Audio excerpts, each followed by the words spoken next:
कौन कौन हो सकते हैं राज्य पात्रता परीक्षा में शामिल, कितने अंकों में हम पास हो सकते हैं, क्या फाइनल ईयर वाले साथी आवेदन कर सकते हैं, आवेदन की तिथि कब से शुरू हो रही है, इसका परीक्षा पैटर्न क्या होगा और तैयारी कहां से करें, पूरे विस्तार से इन बिंदुओं पर मैं चर्चा करूंगा। जो साथी नए हैं हमारे यूट्यूब चैनल सब्सक्राइब कर लेंगे। जैसा कि आपको यहाँ स्क्रीन पर दिख रहा है, कार्यालय आयुक्त उच्च शिक्षा द्वितीय तल, देखिए चूंकि उच्च शिक्षा से संबंधित होता है, जनसंपर्क संचालनालय को यह सूचना प्रकाशित किया गया है 5 मार्च 2024 को। जो सूचना आया था, ठीक है, उसी सूचना से अवगत कराया गया है। आवेदन की तिथि की यहां पर बात कही गई है, देख पा रहे हैं, इसमें स्पष्ट तौर पर कहा गया है कि राज्य पात्रता परीक्षा 2024 के आयोजन के संबंध में विज्ञापन प्रकाशित करने के संबंध में छत्तीसगढ़ राज्य पात्रता परीक्षा सीजी सेट 2024 की परीक्षा आयोजित करने के संबंध में विज्ञापन संलग्न प्रेषित है। यहां पर थोड़ा सा आप देख लीजिए आवेदन की तिथि को लेकर, तो आवेदन कब से शुरू होंगी पूरी डिटेल यहां दी गई है। आप जैसे ही नीचे की तरफ आओगे आपको स्क्रीन पर यहां दिखाई दे रहा है, आवेदन पत्र भरने की प्रारंभिक तिथि है 13 मई 2024, सोमवार से आवेदन की तिथि शुरू होगी। आवेदन पत्र भरने की अर्थात आवेदन पत्र भर करके ऑनलाइन परीक्षा शुल्क जमा करने की तिथि 9 जून 2024 तक रखी गई है। उसके बाद में यहां पर आपको त्रुटि सुधार के लिए भी अवसर मिलेगा, 3 दिन का समय दिया जाता है। परीक्षा के संभावित तिथि का भी यहां पर ऐलान कर दिया गया है, देख पा रहे होंगे 7 जुलाई को अर्थात 7 जुलाई संडे को परीक्षा की संभावित तिथि दी गई है। समय भी यहां रखा गया है 2 पाली में, पेपर 1 10 से 11 बजे तक और पेपर 2 11:30 से 1:30 बजे तक लिया जाना है।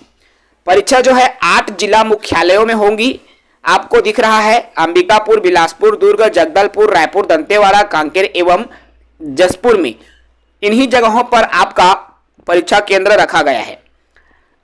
इसके अलावा बात करूं यहां पर परीक्षा शुल्क की, तो परीक्षा शुल्क में आप देख रहे हो छत्तीसगढ़ के निवासियों को कोई शुल्क नहीं लगेगा। छत्तीसगढ़ से यदि बाहर के निवासी हैं तो आपको 700 रुपए का शुल्क देना होगा।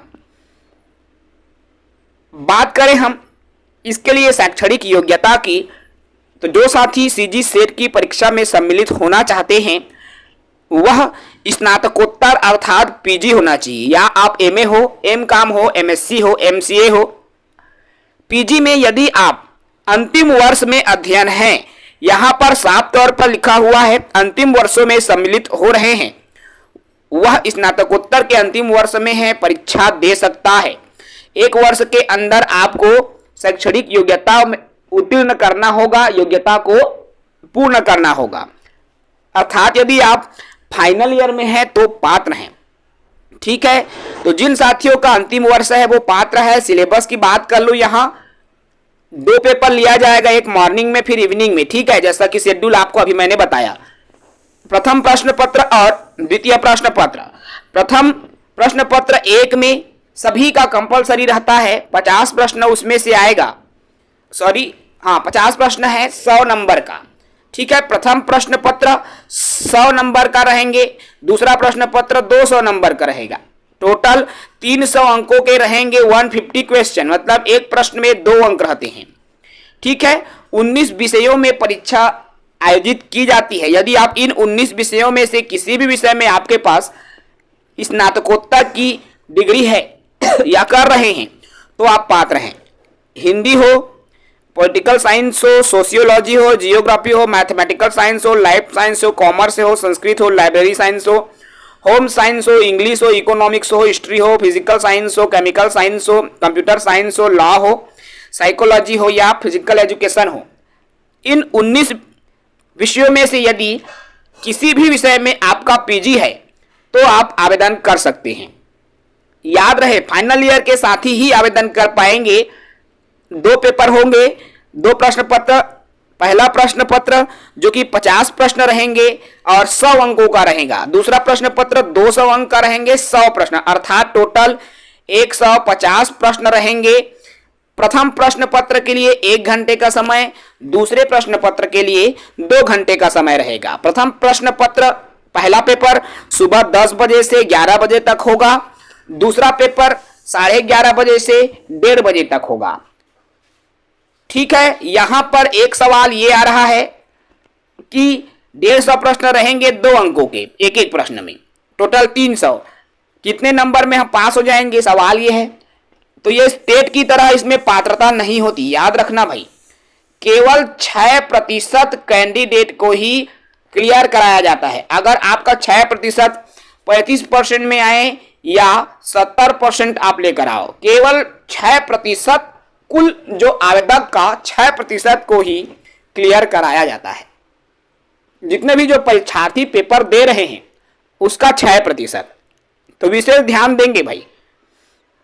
पेपर 2 देखो, पेपर 1 सबका जनरल रहेगा कंपलसरी, जिसमें रीजनिंग रहेगा, अनुसंधान से संबंधित रहेगा, पेडागोजी सेक्शन एक तरह से हम कह सकते हैं। पेपर 2 रहेगा वो सब्जेक्टिव रहेगा, अर्थात जिस विषय में आपका पीजी है उसी विषयों के प्रश्न पूछे जाएंगे। 100 प्रश्न पूछे जाएंगे, 200 अंकों के ये प्रश्न रहेंगे। सब्जेक्टिव रहेगा पेपर 2। ठीक है, परीक्षा परिणाम घोषित करने की प्रक्रिया एवं मापदंड तो जैसा भी है ना। अब यहां पर एक बात और निकल कर आती है, जैसे कि सर इसके लिए स्टडी मटेरियल कहां से मिलेगा। तो मैं आपको बता दूं, जो भी साथी पीजी के पढ़ाई कर रहे हैं, पूरा सिलेबस आपका पीजी से रहता है। जैसे सेमेस्टर हो, आप सेमेस्टर का मैच करके देख लीजिए, सेम मिलेंगी। जो प्राइवेट वाला है, जिन्होंने प्राइवेट का एग्जाम देते हैं पीजी की पढ़ाई प्राइवेट मोड से, वे भी मैच करके देखिए। जो उसका सब्जेक्ट है, एक एक सब्जेक्ट जो है यूनिट बनता है। जी हाँ, एक एक सब्जेक्ट उसमें 10 यूनिट रहता है आपके नेट में, सेट में। ठीक है, प्रत्येक यूनिट एक एक सब्जेक्ट बना है पीजी का। तो यदि आपने पीजी फर्स्ट ईयर को और सेकेंड ईयर को अच्छे से पढ़ लिया तो आपका सेट क्लियर हो जाएगा। इसके अलावा आपको 11वीं और 12वीं इन दोनों को भी आपको अच्छे से देख लेना है। ठीक है, 11वीं 12वीं ग्रेजुएशन में तो आपका वही 11वीं 12वीं में बेसिक रहता है, थोड़ा सा एडवांस लेवल आप पढ़ते हो। तो सबसे ज्यादा विशेष ध्यान देना है आपको पीजी पर। यदि आपने पीजी पर अच्छा पकड़ बना लिया है तो आपका सेट क्लियर हो जाएगा। आप मैच करके देखिए, पीजी के जितने भी सब्जेक्ट हैं आपके सेट के सिलेबस के यूनिट वाइज जुड़ा हुआ है, तो आप वहीं से तैयारी कीजिए। आई होप आपको ये वीडियो अच्छा लगा होगा, क्योंकि हमने जो भी इंफॉर्मेशन दिया है या देने का प्रयास किया है आपको गाइडेंस दे सकें, इसके लिए हमने वीडियो बनाया है। और आवेदन की प्रक्रिया जल्द शुरू होगी, बहुत जल्दी जो है आपको सीजी व्यापम से नोटिफिकेशन मिलेगा, क्योंकि 13 मई से आवेदन की तिथि शुरू हो रही है। व्यापम भी जल्द जो है इसका ऑफिशियल नोटिफिकेशन निकाल देगा। आप आवेदन करेंगे और विशेष आप आवेदन जितनी जल्दी कर सको। मैं इसलिए बोल रहा हूं साथियों, केवल यहां पर 8 जिला मुख्यालयों में एग्जाम सेंटर है। फिर आप बाद में बोलते हो कि सर एग्जाम सिटी नहीं मिल रहा है, मुझे दूर जाना पड़ेगा। तुरंत आप भर लो, क्योंकि बिलासपुर, दुर्ग, रायपुर ये जो बड़ी बड़ी जगहें हैं, यहां पर जो है एग्जाम सेंटर जल्दी फुल हो जाता है। तो आवेदन भी जल्द से जल्द करेंगे यदि आप देना चाहेंगे। लेट ना करें, क्योंकि आपने अभी छात्रावास अधीक्षक का देखा होगा, सभी जिले लगभग फुल हो गए थे। ऐसी ही स्थिति इसमें भी निर्मित होने वाली है। इसलिए कोशिश कीजिए जितना जल्दी आप आवेदन कर सकें, क्योंकि पढ़ना है, कुछ करना है, कुछ बनना है, तो इसके लिए सब चीज में आगे रहना होगा। आवेदन भरने में भी आगे रहिए। इसी वीडियो के साथ, इसी आशा के साथ कि आप अपनी पढ़ाई करते रहेंगे। इजाजत दीजिए, फिर मिलेंगे एक नई वीडियो में। जय हिंद।